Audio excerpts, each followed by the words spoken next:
Hi there guys, and welcome to the Chiltern Hills 100k race briefing video. My name is Chris. I'm going to take you through some of the basic information that you need to know ahead of the race. It's not long to go now. You find me here, I'm just prepping all the gear, all the boxes, getting everything cleaned and charged and sorted, and yeah, can't wait to get down there and see all of you at the start line. I'm going to run through this in kind of chronological order, go over a few things, particularly around the logistics of the race and things like that. Just a heads up that you can find all the information that I'm talking about on our website, runawayracing.com. Head over to the race page. You'll see on there we've got a runner's guide, which is a PDF document that kind of has a bit of a run through of all of this information, and then you'll see all of the different route files and downloads and things like that. Should there be something missing or should you have a question, please fire us an email at hello@runawayracing.com. So first thing to say is registration. You all need to come and register either on the Friday evening or early on the Saturday morning. At registration, we're going to be checking your mandatory kit, so bring everything with you. And we'll also give you your bib and your GPS tracker that you'll be wearing for the entire route. If you're coming on Friday to register, now that is going to be happening from 6 p.m. until 7:30 p.m.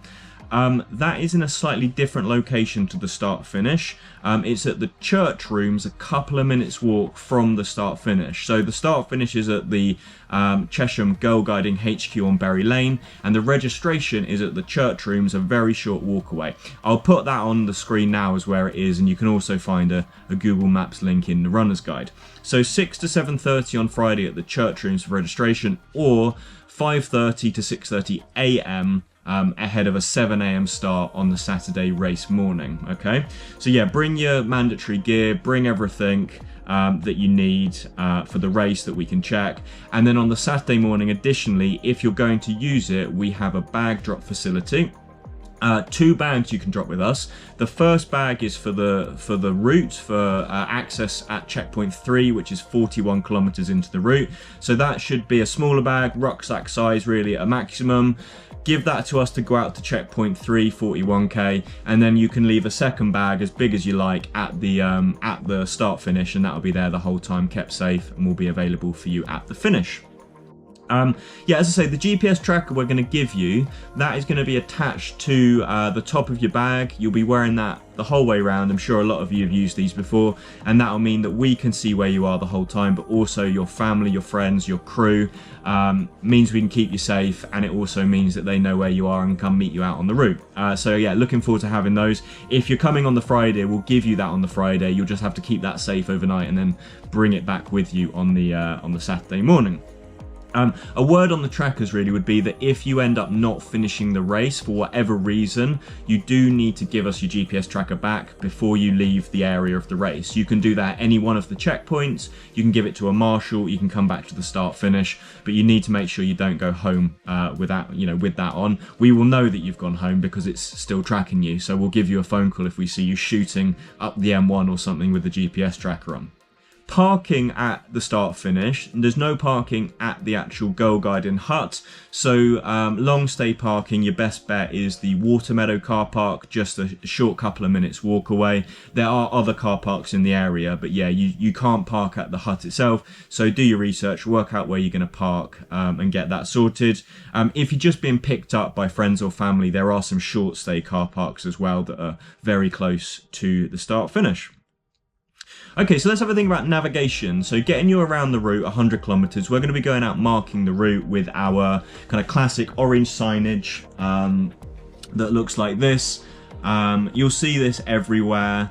But I guess maybe a slight note that because of the distance of this race, the signs will be slightly more dispersed than you might see on one of our half marathons or our 50Ks. So you'll see signage at every key decision point where you're going to be turning off a trail, or if you're going through a gate, for example. And then between those points, you will see some ribbons as well. We'll intermittently use the ribbons, but where there isn't a decision to be made, in order to reduce the amount of signage going out onto the trail, you probably won't see anything. So just respond to the signage in front of you, and that will get you around the course. In addition to that, we require all of you as a kind of a mandatory requirement to have access to the race route either on your watch or on your phone. I would strongly recommend getting it onto your watch and turning that navigation feature on. If you don't know where to find that, go over to our website, go to the resources section on the race page. You'll see all sorts of different files. Get one of those downloaded onto your watch or your phone and you will be sorted. There are a couple of points where you are running on the same bit of course twice. The main one of those is towards the end of the course between checkpoint 4 and checkpoint 5. You'll see that you're heading out along the Ridgeway and then you're completing a big loop around to Bledlow Ridge Village Hall, and there's a small section where you'll pass that twice, and the first time you go through this point, these splitting points, you're going to be going straight on at both splitting points. When you're coming back after you've been through checkpoint 5, you're going to be turning right at both of those splitting points, and we're going to be putting very clear signage there to ensure that you go the right way. If you want to have a bit more information on the route and what to expect and where those splitting points are and things like that, do check out the in-depth route preview video that I recorded a few days ago. It's about 25 minutes, so sit down with a cup of tea and I kind of take you through that, and it gives you a good idea of what to expect, I think, without ruining the surprise of seeing it on race day as well. So yeah, check that. I'll link that in the description as well. Checkpoints, there are 6 checkpoints you'll be passing on the route. You'll see where all of those actually are on the runner's guide or on the website. We'll have everything that you need at those checkpoints. Some of those checkpoints are indoor locations. So checkpoint 1 is at Hastow Village Hall. You'll be going inside the Village Hall. Checkpoint 2 at Little Gadsden Village Hall. Again, you'll be going inside the Village Hall. Checkpoint 3 is the same as checkpoint 1. It's at Hastow again. So all 3 of those you'll be going inside. You can have access to the loos, hot water, all of the food and supplies that we'll have for you. And yeah, you can be sheltered from the elements for a few minutes while you're getting your gear sorted.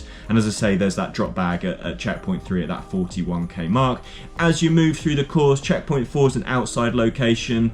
Checkpoint 5 is another village hall, and then checkpoint 6 is an outdoor location. If you want your crews to meet you at any checkpoints, you have to be a bit careful here. We're not allowing crews at checkpoint 1, 2 or 3. We are allowing them at checkpoint 4 and checkpoint 5, and we're not again at checkpoint 6. The ones that we're not allowing you is just simply capacity on car parking, but you are welcome to have your crew meet you in any other place on the route. So check out our spectators guide document. You'll see on there we've listed a few different car parking points outside of the checkpoint locations that you run through, that are great points to meet your crew and to get the top ups, get the things that you're looking for. That's absolutely permitted anywhere on the course. A couple of other things. The first would be the cutoff times. So do just have an idea of those cutoff times if they are things that you need to be worrying about. We are going to be quite strict on that just to ensure that all of our volunteers and our marshalling teams, our checkpoint teams aren't out there for longer than they already are.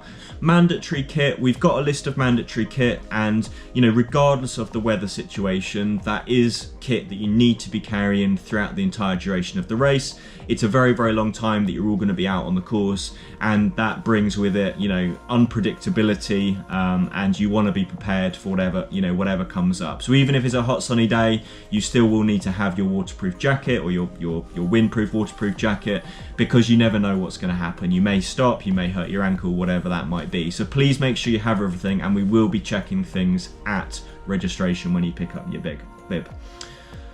Fantastic. So all that stuff out of the way, just focus on the race, focus on having a great time. We will be looking after you, and yeah, we can't wait to see you down there. So enjoy the last couple of days before the race. Have a safe journey down there, and we'll see you either on Friday for the registration or on Saturday morning for the race.